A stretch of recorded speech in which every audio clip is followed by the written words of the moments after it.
Sa kuulad AI Empowerment podcasti, Eesti esimest AI teemadele keskenduvat taskuhäälingut, mis aitab muuta tehisintellekti maailma arusaadavaks ja kättesaadavaks igale kuulajale. Igal reedel toome sinuni olulised AI arengud, kasulikud tööriistad ning inspireerivad kogemuslood. Me tehisarutame inimestega, kes rakendavad AI'd päriselt nii töös kui ka igapäevaelus. Mina olen Kerlin Tigemäe, tehisintellekti koolitaja ja finantsvaldkonna praktik. Ja mina olen Sandra Reivik, ettevõtja, AI koolitaja ja AI Empowermenti looja. AI, ning head kuulamist. Tere tulemast, loodetavasti jällegi. Oleme alustamas uue episoodiga ja täna stuudios muidugi Kerlin. Tšau, Kerlin. Ja meil on koha peal juba ühest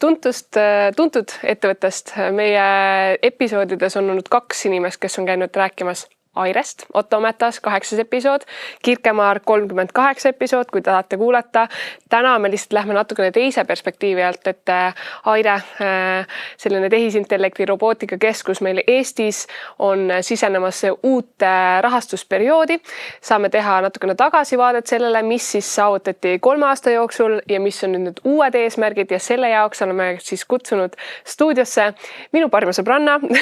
Selles mõttes ülihea, et me saame arutleda tehisintellekti teemadel ka, saame muidugi suhetest rääkida kõigest muust, aga Evelin Ebruk, kliendisuhete juht Airest. Tervist! Ja väga äge, mul on ka hea meel olla nüüd selle teise positsiooni peal, kus me räägime just tööst, et hea meel, et kutsusid. Ja, super ja nagu ütlesingi, see teine rahastusperiood, mis te nüüd algamas on toonud palju muutusi.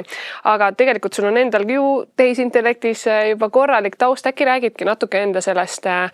karjääri trajektoorist, kuidas Airega algselt siis käed kokku lõid ja nüüd oled selles rollis olnud oledki 3 aastat olnud, on ju alguspäevist põhimõtteliselt. Jah, kusjuures nüüd sellest sügisest läheb 5 aasta. Wow! See hakkas siis oktoobris 5 aasta ja oktoobris hakkab siis 5 aasta hakkas käima ja teekond tegelikult kas just tehisintellektis, aga selles rollis, et ma teadsin, et tehisintellekti kui valdkonnaga ma soovin tegeleda, see algas mul juba enam kui 10 aasta eest ilmselt, et ma mäletan seda aega, kui ma gümnaasiumit lõpetasin ja siis kõigil on selline teelahe ees, et mis ma siis oma eluga peale hakkan. Mina olin juba olemuselt alati tehniline inimene, aga samas mul oli ka suur tung loomingulisuse või loomise vastu ja ma mõtlesin oma peas läbi neid erinevaid variante, mis mul siis tol hetkel olid, et kas ma läheks arstiks, kas ma läheks inseneriks või juristiks ja kõik need erinevad variandid tekitasid mulle igavese tohuvapohu. Samamoodi ka ajalugu ja õigus, see oli mu lemmikaine kusjuures koolis. Ja ma ei suutnud otsustada, aga ma tundsin ennast nii palju, et ma teadsin, et kui ma nüüd ei lähe midagi õppima, siis ma ei jõua ilmselt päris pikalt, et ma tundsin, et ma pean mingisuguse otsuse ära tegema ja kuna ma ei suutnud otsustada, siis ma tegin hoopis midagi teistsugust ja läksin hoopis EKA-sse ja mõtlesin, et kuna ma olin juba kunstikoolis käinud aastaid gümnaasiumi ja põhikooli kõrvalt, et see tundus mulle siuke väga lihtne samm. Katsed tehtud kohe sees ka 3 erineval erialal ja siis pidin lihtsalt valiku tegema. Ja ma EKA-s olles juba tegelikult 2. aastal sain aru, et see ei ole see, mida ma päriselt tahan teha, aga sel hetkel ma juba teadsin, mis eriala ma õppima soovin minna. Ja kui ma olin kunagi otsinud just sellist ühisõppekava laadset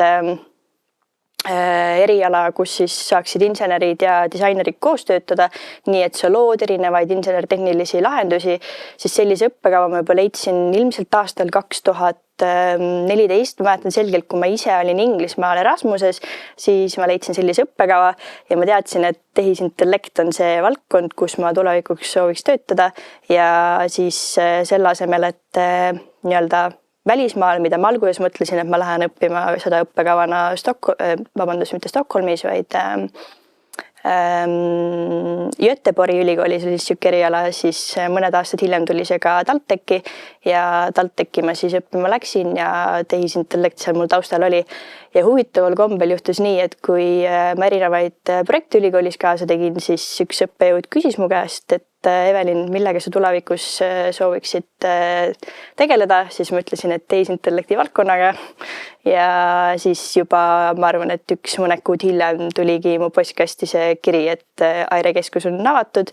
ja me siis otsime keskusjuhi, kes on siis Kirkemaal kõrvale esimest töötajat, kes siis aitaks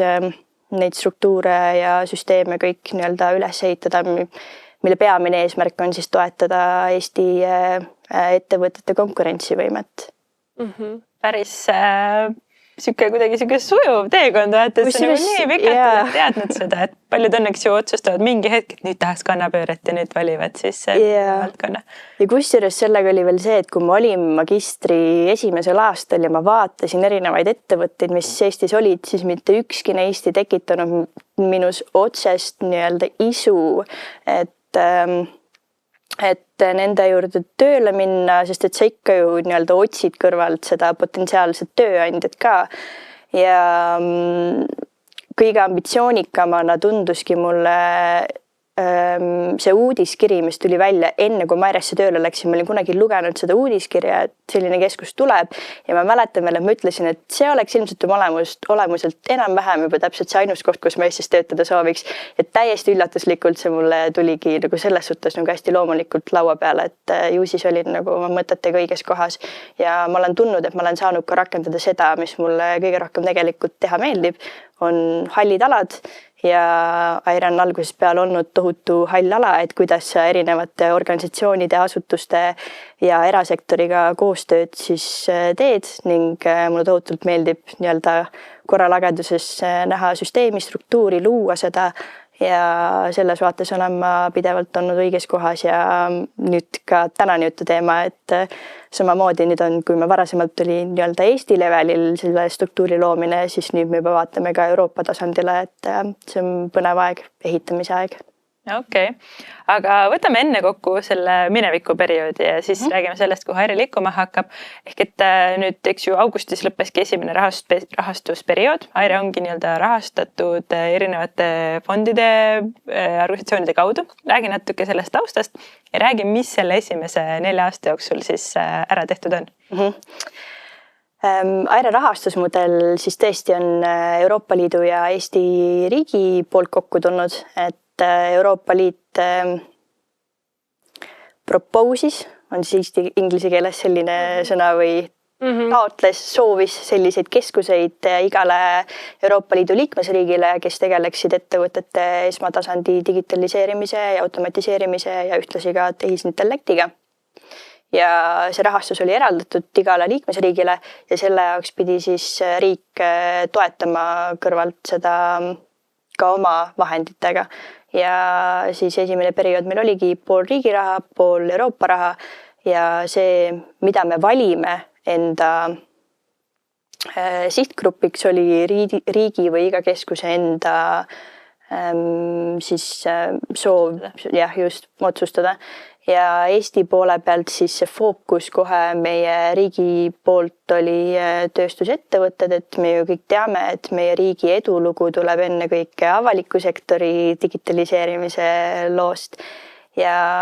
sel hetkel oligi teada, et tööstus on tugevalt maha jäänud võrreldes Kesk-Euroopaga ja isegi Leeduga ja Poolaga ning kuidas me siis saame neid järgi aidata ja siis see peamine eesmärk oligi, et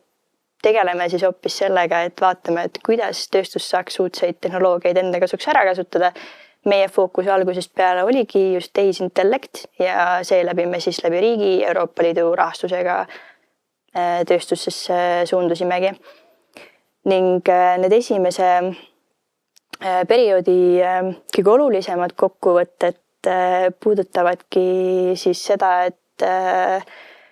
me oleme suutnud ära selgitada vajaduse, et miks tehisintellekt on tööstuses üldse oluline, et kui me alustasime aastal 2021 teenuste disainiga ja väljatöötamisega, siis turu peal tegelikult puudus arusaam, et miks me üldse nendel teemadel räägime või miks see on vajalik. Ja meil oli väga hea võimalus kohe ka tuua erinevaid näiteid ja näitlikustada seda tegevust ja see toimus siis läbi Aire klubi ürituste, mida me alustasime ka 4 aasta eest, et see sügis juba läheb 5. aasta käima. Ja selle sündmuse eesmärk ongi alati olnud tuua erinevad osapooled kokku ja tuua ka kohe otse praktilisi näiteid ettevõtetest, et kus tehisintellekti saab rakendada. Ja me pidime alguses tegema väga palju just ka juhi tasandil teadlikkuse tõusu, et miks see on vajalik. Ja nii-öelda paar aastat hiljem, või 1,5 aastat hiljem, kui ChatGPT välja tuli märts 2023, siis sellest hetkes alates me pole enam pidanud tegelikult nii palju tegema seda, et miks see vajalik on, või tegelikult üldse mitte. Et nüüd on kõik lõpuks aru saanud just läbi selle, kui ka inimesed on ise selle kommertsialiseerunud suurte keelemudelite põhise buumi läbi saanud testida oma mõtteid, lahendusi, saanud aru, mis on võimalused. Et see teadlikkuse tõus on olnud number 1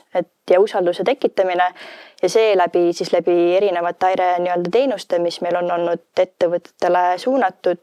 just tehisintellekti otstarbekuse nõustamine, mille peamine eesmärk on olnud siis ettevõtete sees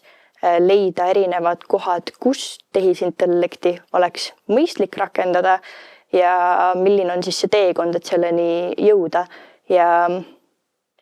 seeläbi ka uudseid lahendusi testida ja valideerida. Et Aire otseselt ei konkureeri eraturu arendajatega, vaid otsib ettevõtetest siis neid just uudseid kohti, teeb tehisintellekti analüüse, otsib uudseid kohti, kus lahendusi rakendada ja testida ja siis leiab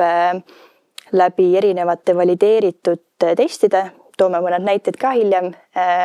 rahastusvõimalused, et kuidas selle projekti siis toetada. Ja rahastusvõimalus, kas siis avalik rahastus, erarahastus või kombo erinevatest rahastusmeetmetest, mis tegelikult on isegi kõige populaarsem. Ja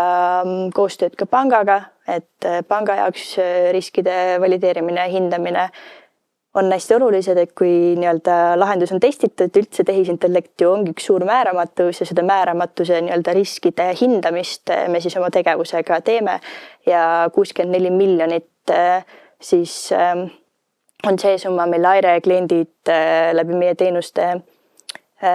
kaudse ja otsese toe siis kaasasid esimese rahastusperioodi kokkuvõttel oma tehnoloogiate arendusse. Et tegelikult väga suur summa. Väga märkimisväärne mõju.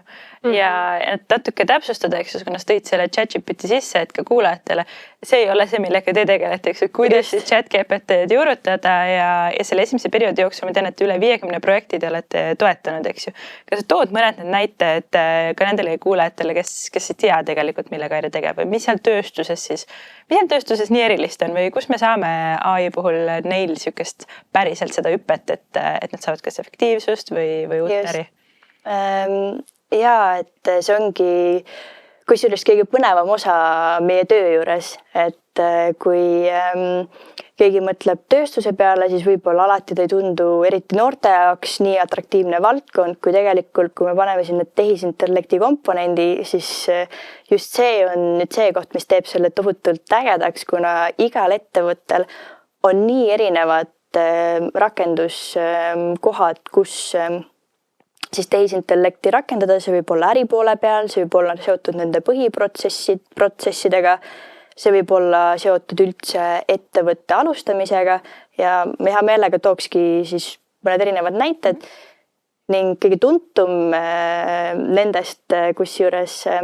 keda mulle meeldib ka tulevikutehnoloogiana väga tihti näiteks tuua, on Raiku. Et Raiku on ka teil külas käinud, me oleme Karli fännid. Tšau! Ja Raiku puhul ma mäletan, kui me hakkasime üldse koostööd tegema, see oli võib-olla 3 aasta eest, et sellel hetkel neil ei olnud veel suurt nii-öelda ka avalikku raha kaasatud, aga neil oli olemas prototüüp ja nad tegelesid ka oma nii-öelda õiguste kaitsemisega ja kui keegi ei tea, mis ettevõte Raiku on, siis Raiku toodab sellist puidust spiraalmaterjali, millel on siis 100% ökoloogiline jalajälg või ühesõnaga roheline teekond ja Raikul oli alguses oma nii-öelda mullikilet asendava toote jaoks prototüüp ja neil oli vaja juba nende klientide jaoks, kes neil ka olemas olid ja läbi räägitud ja toote nii-öelda protsessi osas leida viis, kuidas nad suudavad kõige efektiivsemalt ja kõige kiiremini siis masstootmisesse minna. Ehk siis ka seda, kuidas me täna läheme mõne tehnoloogiaga või tootega masstootmisesse, saab täna väga hõlpsalt tehisintellektiga välja töötada, et sa vaatad erinevaid tootmisprotsesse läbi simulatsioonide, simuleerid ning Raiku puhul oli siis neil vaja võimalikult palju, võimalikult efektiivselt oma toodet ja teha see pilti siis üles ehitada ning selle käigus siis me tegime nendega 2 erinevat nii-öelda uudse mõtte testimisprojekti koostöös siis Tallinna Tehnikaülikooliga sel juhul ja väga edukad olid need selles vaates, et nende projektide läbitegemine andis ettevõttele piisavalt siis seda järgmise sammu jaoks kindlust teiste partnerite või nii-öelda rahastajate juures saada lisatoetust. Ja sellel juhul näiteks, kui ettevõte teeb nüüd testimise ja valideerimise projekti läbi, siis meie eesmärk on see, mida me ka juba alguses vaatame, et see ei jääks riiulile, ta oleks skaleeritav teistele sektoritele, mitte küll üks ühele, aga nii-öelda kontseptsiooni või mudelina, et meil läheb ka kõik otse GitHubi välja, et ettevõtte andmed küll seal sees ei ole, aga vähemalt mingisugune osa sellest, et on open access projekt ja Raiku puhul siis andis kindlust selle jaoks, et nad said suurte kalade järgi minna, mis tähendab siis just suured rahastused. Ja need suured rahastused meie nii-öelda ka finantseerimise teenuse toel on nii erakapital kui avalikud meetmed. Ja nii Euroopa Liidul kui ka EISi poole pealt Eestis on erinevad meetmed, kust saab raha kaasata ja EIC Accelerator on siis Euroopa Liidu poolt üks meede, kus Raiku kaasas üle 5 miljoni või 6 miljonit. Ja ma mäletan siin saates me rääkisime päris pikalt sellest, et kuivõrd palju üldse on sul neid raha kaasamise viise, eks ja nüüd mega on kuulda, et te olite hästi suur osa selles nii-öelda toes seal ja selles sisendi kogumises ka, eks ju. Just, et tegelikult kui ettevõttel on nutikas ja äge idee või mõte, millega minna massi, siis meil on selleks nii robotiseerimise poole peal kompetents olemas kui ka tehisintellekti nõustamise osas, et kus, mis, kuidas ja mis on need uudsed pooled, et ja just selle poole pealt, et meil on pikaaegsed nii tööstuse insenerid ja eksperdid AIRES tööl kui ka siis see rahastustugi, et mis on see õige suund, et me vaatame kohe tervikut, et kui sul on ettevõte,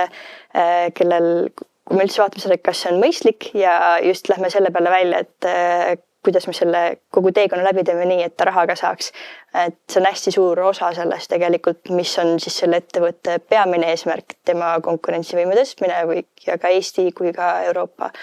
tasandil. Ja see on üks näide, oli siis nii-öelda alustav ettevõte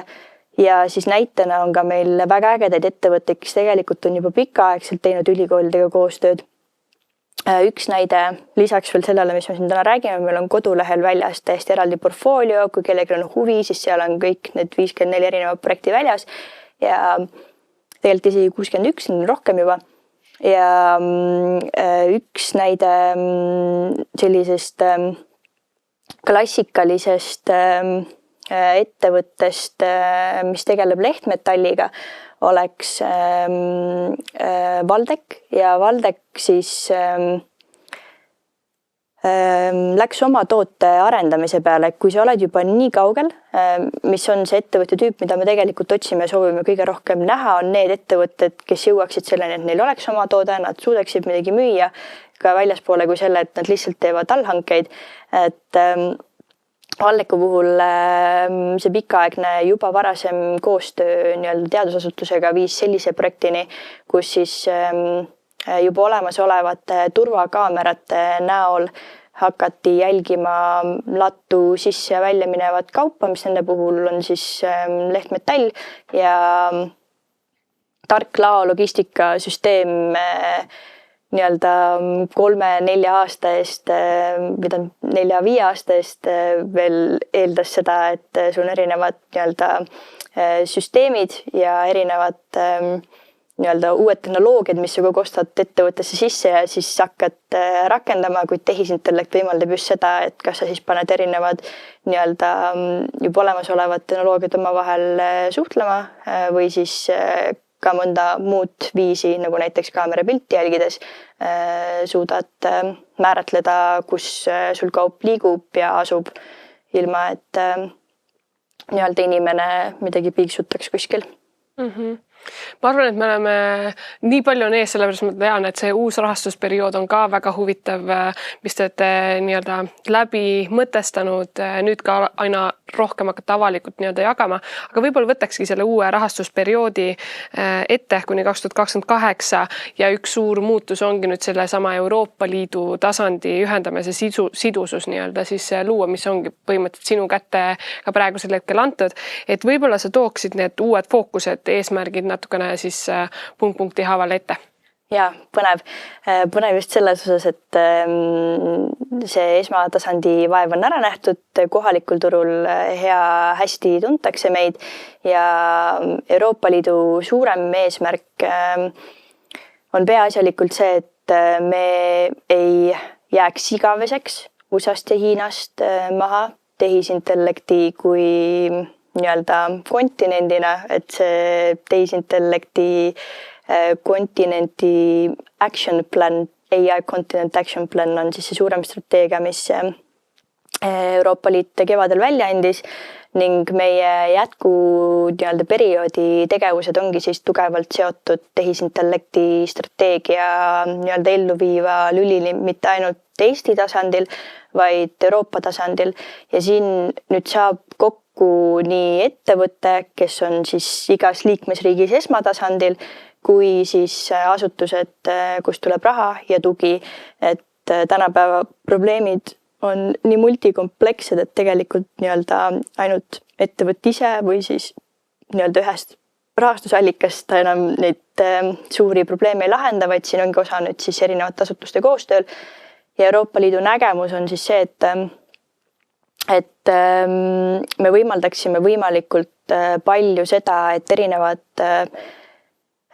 tehnoloogiaid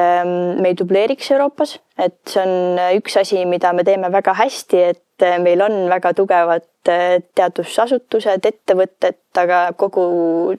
nende mitmete riikide keskel me dubleerime väga palju ühte tegevust.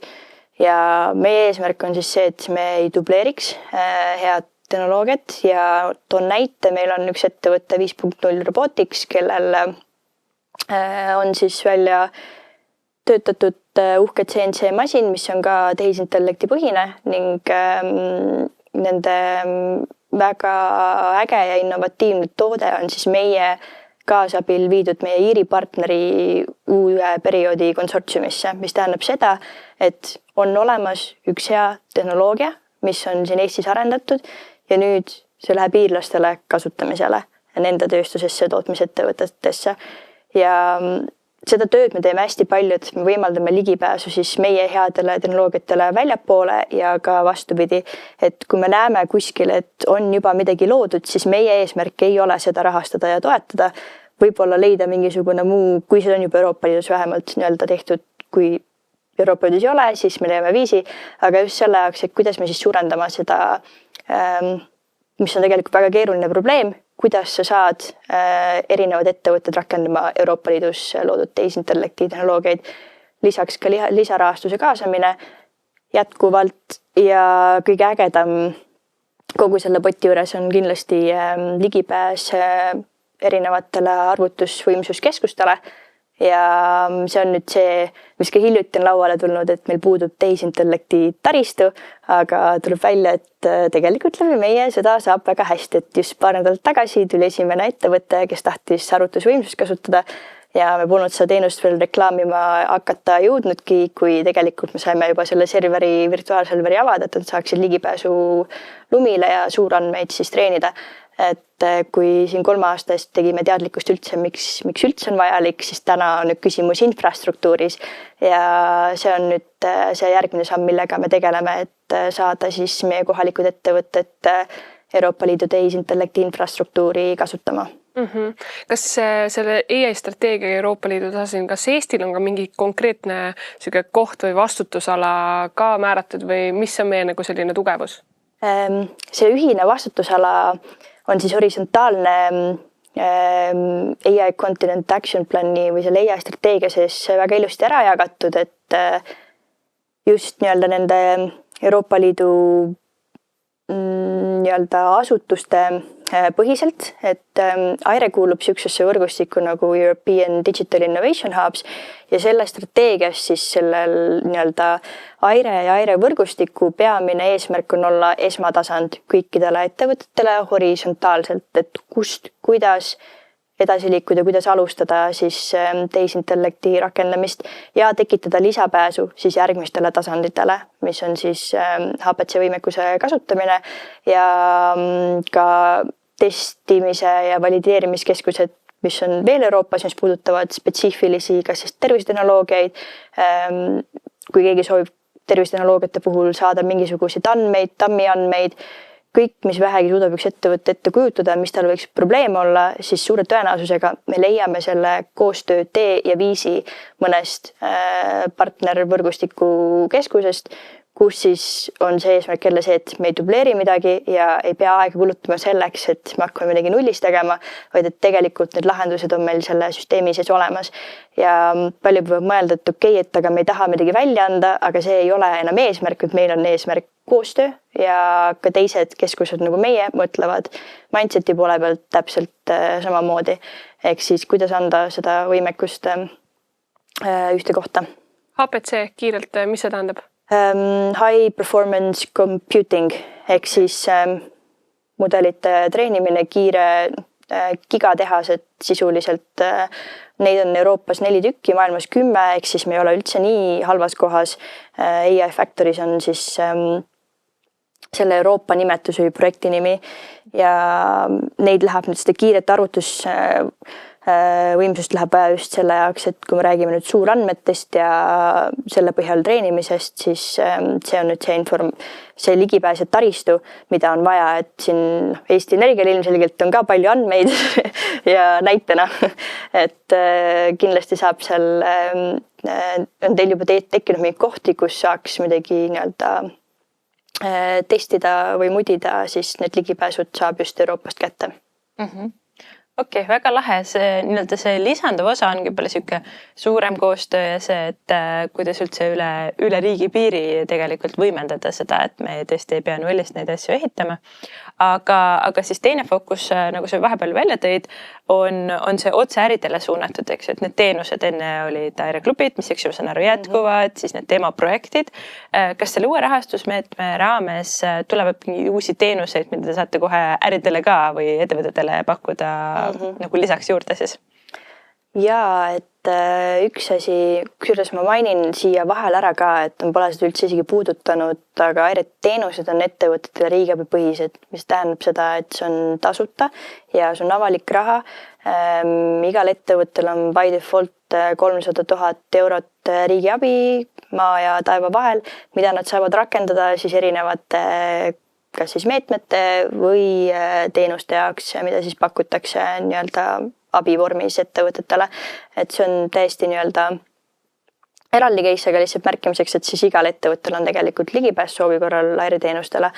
Ja need teenused siis peamiselt 3 tükki on esmatasandi nõustamine ka nii-öelda laiemalt siis tööstuse väärtusahela ettevõtetele, et mitte ainult puhas tööstus, aga ka ettevõtted, kes loovad näiteks lahendust tööstuse jaoks. Näitena Eestis on üks ettevõte, kes loob sellist lahendust, mis töötab tolliagentide automatiseerimisega ja see on täpselt selline lahendus, mis ei ole otseselt nii-öelda see tööstusettevõte, aga nad toodavad või loovad lahendust, mis puudutab nii paljusid sektoreid ja erinevaid töövooge, kuna igal ettevõttel, kes impordib, ekspordib, on kas siis mingi inimene, kes tegeleb tolliagentide küsimustega või on see töö ära jaotatud, siis sellised nii-öelda laia potentsiaaliga lahendused, mida erasektor arendab, on ka siis need, mida me kindlasti toetame ja tahame leida võimalusi, kuidas neid lahendusi skaleerida ja võimendada. Aga muidu laias plaanis on ikkagi tööstus on ja see, mis tööstusega otseselt seotud on? 50% on see fookus, mis on jäänud ja jääb, et see jääb ikkagi nii-öelda nende eesmärkide täitmiseks, ülejäänud on siis laiem. Ja lisaks siis muidugi ka see kurikuulus Euroopa Liidu tehisintellekti määrus, et selle nii-öelda nõustamine koostöös siis AI Regulatory Sandboxi eesti keeles Euroopa Liidu regulatiivne tehisintellekti liivakast, mida veab Justiits- ja Digiministeerium. Et selles osas teeme koostööd. Selles mõttes sa juba teidki välja, ehk siis Euroopa tehisintellekti taristu tasand, need ongi need gigatehased, et seda arvutusvõimsust tekitada, andmeid Eesti poole pealt treenida, kui neid pilootprojekte nii-öelda saavad kaardistatud. Kas on veel mingisuguseid erinevaid nüansse, mida tuleks võib-olla rõhutada selle ligipääsu juures, mis see siis tähendab Euroopa tehisintellekti taristule, meil on nüüd nagu juurdepääs või see on see, mis nüüd AIRE järgmise rahastusperioodi järgmine siuke põhifookus on. Kas midagi on seal veel, mis peaks kindlalt ära rõhutama? Ma nii palju võib-olla ei keskendukski sellele teenuse pakkumise sisule rohkem kui see, et on olemas see võimalus siis läbi AIRE tegevuse ja toe rakendada oma tehnoloogiaid nii väljaspool Euroopa Liidus, mitte ainult Eestis, et see on siis see nii-öelda tehnoloogiate ühine rakendamine Euroopa Liidu sees ja teine kiht siis see, et tõesti see ligipääsu osa, et ligipääsu osa ma peangi silmas Euroopa Liidu infrastruktuurile. Lisaks arvutusjõudlusele on see, et on juba ka loodud erinevad nii-öelda tööriistad, koodijupikesed, lahendused, mis tegelikult on avalikult kättesaadavad erinevatelt platvormidelt, et me teeme taustal just seda tööd, kui ettevõtte meie juurde tuleb, et me otsime talle selle nii-öelda õige teekonna, et kas juba on midagi tehtud, siis saame toetada ja vajadusel nad saavad ligipääsu just nii-öelda nendesse Euroopa Liidu infrastruktuuri keskkondadesse, kus neil siis konkreetne vajadus pitsitab. Ja selles mõttes sektorina teid on ju see, et samamoodi 50% on ikkagi tööstuse poole pealt. Kuidas sa ise, kus sa näed, kus see majanduslik mõju praegusel hetkel kõige rohkem tuntavam on? Kas ta on, ma ei tea, ongi siis tööstuse pool või on arenemas see sama 50%-ga, mis te nii-öelda laiendate, et mis potentsiaali sina ise silmad? Potentsiaal kusjuures ongi võib-olla kahe sellise kriteeriumi taga peidus, et üks on nüüd see, et vaadates sektorit on ju, et ilmselgelt need ettevõtjad ja ettevõtted, kellel on palju andmeid kogunenud, siis selles vaates üks on andmed, mis see kõik olemas on juba ja teine on siis see, et kui suur on see sektor, kui me räägime mõjust, et siin ongi suur potentsiaal just tööstusel ja energeetikasektoril endiselt, sest et majanduse SKP-st koos nad 19-20% moodustavad, siis kõige suurem IKT-sektor, kes loob lahendusi, siis nende jaoks seetõttu on nad ka selle ülejäänud nii-öelda sihtgrupi seas meil just, et toetada, sest et neid ettevõtted meil tuli varasemalt, aga ei saanud täiemahuliselt nii-öelda edasi liikuda, sest et kriteeriumid olid teised, aga nüüd saame ka IKT-sektorit toetada. Ja ka koostöö omavahel on hästi oluline, et tegelikult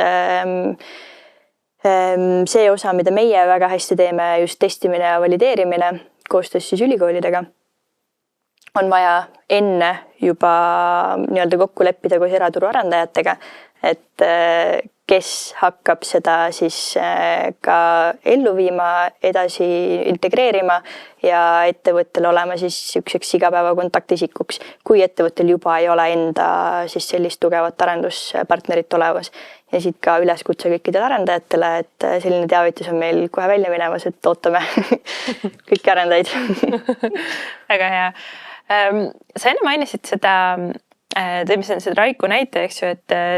Raiku sai päris palju rahastust erinevatest allikatest kaasatud ja see on üks osa, mis te pakute lisaks nendele otsestele teenustele, eks ju, et kui mul on võib-olla ideetasand, siis ma saan tulla esmast ideed valideerima, siis kui ma tahan midagi välja arendada, siis ma saan just kui demoprojekti tulla, eks ju, nüüd on seda nõustamist juures või siis väline nii-öelda rahastuste leidmine. Kas, ma ei tea, investorite leidmist, kui suur see amploa üldse on või põhimõtteliselt, kui mul on kõik, mis küsimus mul selle AI teemalise projektiga ja ma olen seal tööstuses, ma võiks tegelikult tulla ja põrgatada, et kus kohas Aire saaks aidata? Jaa, täpselt nii, et ükskõik kus see küsimus on, me leiame selle, paneme näpu peale, kõigepealt otsime üldse aru saada ja saab nii erakapitali kaasata. Erakapital üldjuhul, kui on kas siis startup-ilik omatootearendus, et seal on teised reeglid rohkem kui avaliku raha kaasamises. Avaliku raha kaasamise jaoks kusjuures täiesti tavaline praktika on see, et juba AI otsib üles õiged meetmed, aga seal on endiselt see küsimus, et mida ettevõtted, mis on keeruline, mis ikkagi on see nende jaoks kõige õigem meede ja selle tuvastamise jaoks oleme meie ja me aitame sisuliselt ettevõtjalt 20% sest kõige nagu jutumärkides raskemast osast ära teha, mis siis on see, et tal pole aega, et sellega tegeleda ja meie olemegi seal, et vaadata, et mille jaoks tal ei ole aega ja teha kõik see ülejäänu ära ja toetada ta selles, et kuidas ta siis jõuaks selle investeeringuni. Ja huvitav osa siin on ka see, et PPP on selline mudel nagu Public-Private Partnerships, ehk siis selle jaoks, et kui me üldse räägime sellistest tulevikuarendustest ja niisugusest hea raha kaasamise mudelist, siis tegelikult sul on seal võimalikult palju erinevaid investeeringuid koos, et äge ja hea ettevõte ei karda avalikku raha. Meie oleme seal, et toetada, et ei kardaks avalikku raha. Siis lisaks erakapital, kui on oma toode, muidugi tööstusettevõttel see pole nii nii-öelda standardne, aga ka saab ja on ka selliseid juhusid olnud ja selle jaoks on meil siis Tehnopoli partneri all täiesti erakapitali kaasamise teenus ja lisaks siis ka muidugi kõige olulisem täna on see, et ettevõtjal oleks endal soov ja võimekus investeerida lahendustesse, sest et pangast ju saab ka kogu seda nii-öelda laenuportfelli veel juurde võtta ja nemad väga ootavad, nad tahavad anda raha, aga siis peab olema see võimekus ja soov, et ettevõtte enda investeeringud käivad ka sinna ja need võimalusi on tõesti palju lisaks veel sellele, et on erinevad kiirendid ja igasuguseid selliseid arendustoetusi on ka, lõpetades sellega, et kui täna on suur mure ettevõtjatel, et neil ei ole võib-olla raha, et seda tehnilist inimest või eksperti palgata, siis isegi selle jaoks on meede olemas, et sellist inimest, et saada raha, et sellist inimest palgata. Et väga paljud asjad on võimalikud, et tegelikult kuulatakse ettevõtjaid küll, et nende meetmete loomisel. Hüppame sellesse ülipõnevasse teemasse, mis on tehisintellekti määrus. Ja tegelikult see on ka miskid, mida me omavahel oleme arutanud, kuna ma olen rääkinud sellest kontseptsioonist tehisintellekti käsiraamatud või nagu dokumentatsioon selle puhul, et nii-öelda see, et piisavat tehisintellekti kirjaoskust tekitada on juba praegusel hetkel seadusandluse poole pealt kohustuseks tööandjatel. Seda teadlikkust ei ole. Ka sinna juurde luua see päriselt raamistik, et me tegelikult räägime sellest, et järgmisel aastal 2026 on tulemas väga suur laine sellest, et nüüd me peame mingisugused nii-öelda alustalad paika panema. Praegusel hetkel, mina olen ise käimas Kaamusgrupiga, Astigrupiga, veel mõnesid ettevõtted, keda ma olen nõustanud sellel teekonnal, kuidas käsiraamatut kokku panna, aga nüüd teie olete ka ostnud sellesse rolli, et tehisintellekti määruse tuge pakkuda. Võib-olla natukene selgita seda poolt, et mis see tugi nüüd siis saab olema, kus te seda sisendit võtate, et avalikkuses ei olegi väga häid selliseid nagu checkliste veel tehtud, mis avalikult siis nagu leviksid ja mida saaksid ettevõtted rakendada. Ja sul on selles osas täiesti õigus, et selliseid häid checkliste nüüd tuleb ja väga hea meel, et meil on ka nüüd Euroopa Liidus õiged inimesed õiges kohas, kelle käest saab ka sellist teadmist juurde veel. Kuid Aire poole pealt ongi meie rahastaja poole pealt pandud see nii-öelda eesmärk meile, et see oleks võimalikult lihtne. Et kui meil oli GDPR, siis kõik tegid kõike tagantjärgi, siis täna, millest me räägime siis oma teenuse raames, peaasjalikult on see, et kui me hakkame varakult pihta, tutvume nende nii-öelda kohustustega, mis ettevõtetele tuleb, siis see tegelikult protseduuriliselt on valutu ja see toimub kõik järk-järguliselt. Järgneva paari aasta jooksul tulevad siis nii-öelda erinevad nii-öelda kohustused peale ja kui sa küsid selle nii-öelda tööriistakasti kohta, siis selline tööriistakast, mis puudutab just usaldusväärset tehisintellekti, mis käib siis koos AI Actiga või tehisintellekti vastavuse määrusega, siis selline on täna juba olnud arenduses Justiits- ja Digiministeeriumi poolt, Justdigi, ma tahan kogu lühendada Justdigi poolt ja AI Regulatori Sandbox ja tehisintellekti regulatiivne liivakast on siis selle endale fookuseks võtnud ning siin on jälle seesama asi, et me ei dubleeri, vaid nende tööriist läheb avalikuks kõigile ja siis kui tuleb ettevõte, meie peame veenduma, et nad on saanud selle tööriista ja esmased nii-öelda siis esmased nende ettevõtte puudutavad küsimused vastatud ja mida see puudutab, on siis see, et kas ettevõttel on siis selle tehisintellekti vastavuse määruse osas mingisuguseid kohti, mis kohalduvad neile, näiteks nagu kas neil on arenduses või kas nad kasutavad kõrge riskiga tehisintellekti tehnoloogiat või on neil madala riskiga tehnoloogia kasutusel või keskmise. Et igal siis sellel tasandil on nii-öelda omad kriteeriumid, mida jälgima peab, kuid fakt on see, et ettevõte igal juhul peab kaardistama ära, et mida ta kasutab ja mida ta arendab. Kui ta arendab midagi, siis seal, eriti kui see on kõrge riskiga tehisintellekti tehnoloogia, siis seal saavad olema erinevad nii-öelda hilisema auditi jaoks vajalikud punktid, mida nad peavad täitma seonduvalt küberturvalisuse, logiarenduse, dokumentatsiooniga ja nii edasi. Selles mõttes kindlasti ongi see, et tulevad mingid checklistid, aga seda peab ikkagi nagu personaliseerima olenevalt ettevõttele ja mida mina ise loodan ka näha, et mina sellel hetkel arvatavasti, kui täisralli käima läheb, olen teist peatükki elus läbimas, aga et oleks ka Eesti tasandil koolitajad, kes mõistaksid päriselt tehisintellekti määruse poolt ka ja kuidas suunata läbi ettevõtteid siis sellest protsessist, et kas ongi suunata nagu Aire poole või siis, et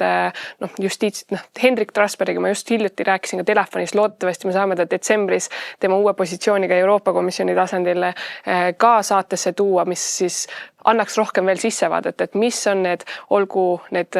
algsed juhendid, aga kus veel saab siis seda nagu päriselt praktiseerimist või nii-öelda rakendamist, et need asjad endale ettevõttes paika loksutada, et see, ma arvan, saab olema jällegi palju ämbreid kolistame kindlasti sellel teekonnal, aga jah, et me saaksime jällegi sellise nagu ühtse tunde, et me oleme käimas seda läbi, mis siis allikad meil on selle jaoks ja siis jällegi see, et arvatavasti teie hakkate natukene ka siis Eesti maastikul seda suunda näitama, mitte ainult teie, aga ka teised koostöö nagu partnerid sellele. Ja see peamine suund ongi see, et mis on selle asja eesmärk, et okei, regulatsioon on valulik, keegi ei taha seda, keegi ei taha regulatsioone. Kas tehisintellekti võiks mõistlikus piires reguleerida, on vaieldav, aga me oleme Euroopa Liidus, mul on väga hea meel, et mina oman oma andmeid nii-öelda, et võib-olla ka tehisintellektiga saab positiivseid paralleele välja tuua ning selle kogu asja eesmärk on siis see, et nii ta tuleb ja et oleks võimalikult valutu, see on meie peamine eesmärk, et me teeksime seda efektiivselt, valutult ja ka samas mindseti kohale toomine. Et kui me juba varakult valmistume, mis on täna, tohutult tegelikult varakult hakkame pihta, mille üle on väga hea meel ja kui seda nüüd teha samamoodi ka teie oma klientide ettevõtetega. Me saame palju kiiremini selle suure tulemuseni. Kui me räägime siis üldse tehisintellektiga või tehisintellekti abil, siis majanduse sütitamine või elujõulisemaks tegemine, siis see toob palju tulemusi. Räägi korraks sellest regulatory sandboxist ka natuke, et need, kes ei ole selle valdkonnaga kursis, et mis nagu lisavõimekuse või võimaluse see ettevõtetele annab? Ja kusjuures väga-väga hea küsimus. See on nüüd, ma enne mainisin ka, et Aire on siis nii-öelda see esmatasand Euroopa Liidu vaates, et igal riigil on sellised keskused, kes siis tegelevad nii-öelda tehisintellekti teadlikkuse ja sellise esmatasandi valideerimisega, siis see regulatory sandbox on nüüd ka osa sellest samast ökosüsteemist, kuhu kuuluvad need teie gigafactorid, Aire, ja nemad on nüüd siis sihuke sügavam tasand selles osas, et kui Aire aitab ettevõtetel täna testida ja valideerida siis tehnoloogiaarenduse TRL 567 tasemel tehnoloogiaid, siis regulatory sandboxi puhul kõik see, mis on liiga riskantne, aga suure potentsiaaliga ja siis sellised tohutult riskantse lahendusega ettevõtted suunatakse siis nii meie poolt kui ka nii-öelda turu poolt just teie regulatory sandboxi, et mitte, et me midagi ei teeks, aga me siis teeks seda turvalises keskkonnas ja siis Ott Velsbergi juhitud meeskond ootabki siis selliseid ettevõtteid, kellega siis siukses reguleeritud keskkonnas kõrge riskiga tehnoloogiaid, just kõrge riskiga tehisintellekti tehnoloogiaid testida ja potentsiaalis ka turule saada tulevikus. Ehk siis lisakanal. Ja ma arvan, et koostöö nagu võimalusi siin kohalikul Eesti ökosüsteemis on päris palju, et meil on tegelikult on ju tehisintellekti hüppe, haridusuuenduslik programm, meil ongi need liivakasti projekt käimas teie poole pealt. Kas on midagi, mida peaks veel teadma selles ökosüsteemis, kuidas Aire nii-öelda rolli mängib või et midagi, mida võiks veel ettevõtted teada silmaringi avardamiseks? Jaa, meil on kusjuures väga tore see, et meil on nii aktiivne tehisintellekti ökosüsteem ja kõigil on oma roll täita ja tööd on küll ja küll, et TI hüpe tegeleb just noortega. Meie tegeleme siis otse nii-öelda ettevõtetega sellel tasandil, et aitame neil siis leida neid õigeid kohti, kus ja vaadata ka raha ja teha siis valideerimiseks, lahenduse valideerimiseks testprojekte ja siis neile leida rahastus, toetada läbi pankade. Pankadel on väga suur huvi teid rahastada, kui kõik on joondus ning siis just digi tegeleb just ennekõike õiguslike küsimustega üldse ministeeriumid samamoodi, kui me räägime tehisintellektist. Mitte kuskile kõrvale ei saa jääda küberturvalisus. See on A, B ja C, et tegelikult me pole üldse seda täna puudutanud, aga lihtsalt siis kuulajale kõrvale, et alati tuleb mõelda igasuguste küberohtude ja ka hügieeni peale. Et nii-öelda küberiga tegelevad inimesed kurjustavad kohe, kui sellest ei räägita ja täiesti õigustatult ka, et see on hästi oluline ja siis nende küsimustega, mis puutud küberit, ongi meil RIA ja ka just digi all, et sihuke esmatasand on meil ja siis muidugi on ka eraturg ja eraturul meie vaatame siis just koostöö poolt, et Aire ei tegele siis nii-öelda lahenduste nii-öelda integreerimisega ega nii-öelda pikaaegse ülalpidamise arendamisega, et see on nüüd just nii-öelda eraturu osa, et siin on igalühel oma suur roll täita tegelikult. Nii ilusti tulime ka kokku sellesse, et me tegelikult olemegi ühtse eesmärgi nimel kõik töötamas ka meie näiteks podcastiga, et tuua inimesed, kes päriselt räägivad seda maailma lahti, julgustavad võib-olla tehagi esimesed sammud, et siit ka jällegi see, et te olete võtnud selle rolli, et seda terviklikku teekonda tegelikult toetada ja Euroopa Liidu tasandit tuua veel Eestisse ettevõtetele nagu veel käe lähedamale, et selles mõttes teeme kiiduväärt asja. Jällegi korraks rõhutan, et meil on 3 naisterahvast siin, kes on nagu selles maailmas asjatamas, on jällegi imetlusväärne. Aitäh sulle, Evelin, et tulid rääkima minul jällegi armastust tekkis veel enam Evelini suunas juurde, et tõesti teete väärt asja, Kirkel ütlesime samamoodi, et see, mis rolli te tegelikult mängite, milliseid klotse panete selle jaoks, et teed rajada, et see on tõesti kiidu väärt. Kummardus. Minu poolt ka aitäh. Kui nüüd keegi kuulajatest mõtleb, siis Aire kodulehelt, eks ju, saab kõige paremini selle info kätte, mis teenuseid te pakute. Kas teil on mingi laiem üritus ka, kus te näiteks räägite, mida üldse Aire teeb või kui ma nüüd tahaks kuidagi salaja tulla kuulama? Väga hea, et sellega lõppu küsid, et oleks pidanud reklaami tegema, aga mul oleks see täiesti meelest läinud kindlasti, kuid igakuiselt alates siis 2021 tegelikult vähemalt nii-öelda tööperioodil, mitte küll suvel, aga septembrist maini, juunini igakuiselt on meil Aire klubi üritused, mis siis üldjuhul toimuvad kas kuskil ettevõttes, mõne sündmuse raames, on kuskil mõni konverents või siis korraldame kuskil maakondades või enda juures mõne ägeda siukse nurgataguse ürituse, mille peamine eesmärk on siis tuua kokku erinevad osapooled ja tuua välja ka siis neid lugusid, kas need siis Aire testprojektidest või siis mõnest teisest loost ettevõttes, mis puudutab nende automatiseerimise ja digitaliseerimise väljakutseid ja lessons learnisid. Et õppekohad on hoopis teine teema tulevikuks, saaks võib-olla kunagi mitme inimesega teha siukse õppekohtade teekonna ka, et mis me õppinud oleme. Aga neid me toome ka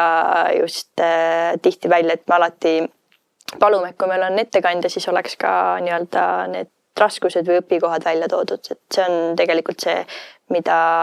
just väljapoole näidata ja igakuiselt ning selle informatsiooni saab siis kätte kodulehelt, et järgmine on Swedbankis meil, Swedbanka tööstusosakonnaga koos, et Raul Kirsimäe, meie hea koostööpartner ja ka usub väga sellesse, mida Aire teeb, et see on siis novembri lõpus. Super. Aitäh sulle, Evelin. Aitäh sulle, Kerlin. Aitäh kuulaja, kes on siis meiega täna siin olnud. Kui sa vaatad meid Spotify'st või vaatad meid YouTube'i kanalilt, me oleme täitsa videopildis olemas nendel platvormidel. Apple Podcastis oleme ka siis heli kaudu. Kui sa meid ei jälgi, pane like. Kui sul on meile mingid tagasisidet, me oleme väga avatud ka mõtlema koos teiega, keda siia võib-olla kutsuda, esinema, jagama oma lugu ja kui paned ka jälgi, siis iga reede, kui meil episoodid välja tulevad, siis tuleb uus informatsioon uue tavaliselt esinejaga või siis meie iga kuuline selline kokkuvõte, kus me räägime uudistest, räägime oma mõtetest Kerliniga, tehisarutame. Nii et julgelt hoia pilk peal, mida meie Empowermenti podcastiga teeme. Nii et järgmise korrani. Ciao!